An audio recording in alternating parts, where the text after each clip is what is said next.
Yung nanay mo, napatawad mo na ba yung nanay mo? Kailangan eh. Mm-mm. Mm.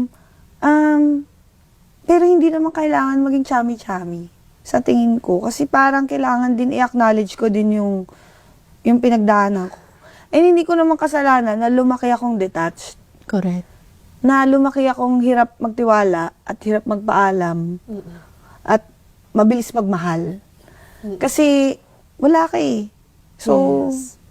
tapos parang feeling ko may mga nangyari sa akin na hindi na alam niya, pero wala siyang magawa about it kasi nga kailangan niya magtrabaho. Kasi she's working not only for her kids.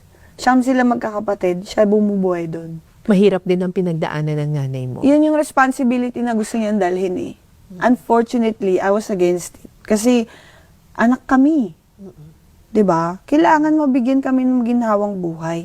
Akala ko pumunta siya doon for us.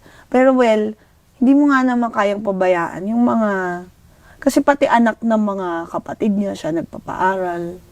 Kasi sila yung nagbabantay sa amin.